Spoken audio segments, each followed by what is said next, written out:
United Nations Assembly, which is being held in the region of Palestine and implementation of two-state solution. We will listen to the Brazilian President Luiz Inácio Lula da Silva, who is going to talk. Let's listen. President Emmanuel Macron and Prime Minister Mohammed bin Salman for leading this important process and event. The question of Palestine arose when the General Assembly adopted the so-called Partition Plan 78 years ago.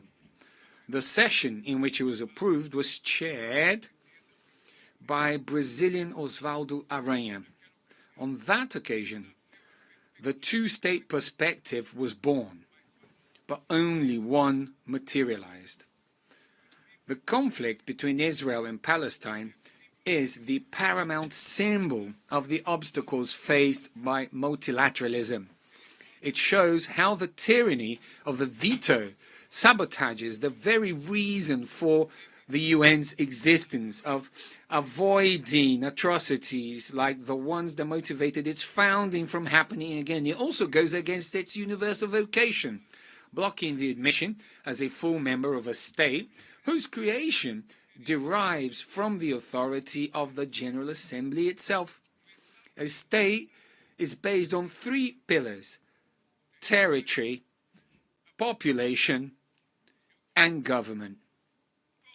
All have been systematically undermined in the Palestinian case. How can we talk about territory in the face of an illegal occupation that grows with each new settlement? How do you keep a population in the face of the ethnic cleansing we are witnessing in real time? And how do you build a government without empowering the Palestinian Authority? As the Commission of Inquiry on the Occupied Palestinian Territories pointed out, there is no more appropriate word to describe what is happening in Gaza than genocide. Therefore, Brazil decided to become a party to the case submitted by South Africa to the International Court of Justice. The terrorist acts committed by Hamas are unacceptable. Brazil was emphatic in condemning them. But the right to defense does not authorize the indiscriminate killing of civilians.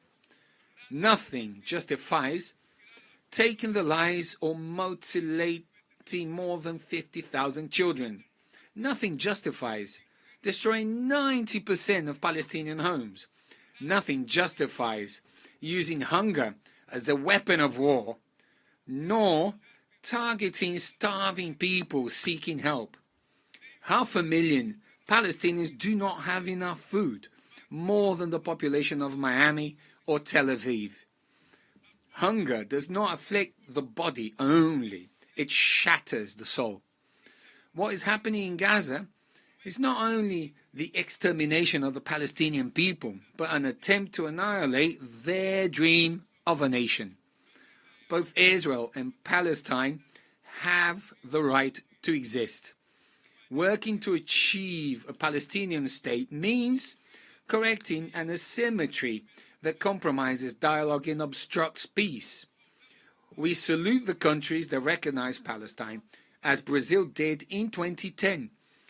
We are already the vast majority of the 193 members of the UN. Brazil commits to strengthening controls on imports from illegal settlements in the West Bank and maintaining a suspension of exports of defense materials, including dual-use materials that could be used in crimes against humanity and genocide. Given the Security Council's failure to act, the General Assembly must exercise its responsibility. We support the creation of a body inspired by the Special Committee Against Apartheid, which played a central role in ending the South African racial segregation regime. Securing Palestine's right to self-determination is an act of justice and an essential step toward restoring the strength of multilateralism and recovering our collective sense of humanity. Thank you very much.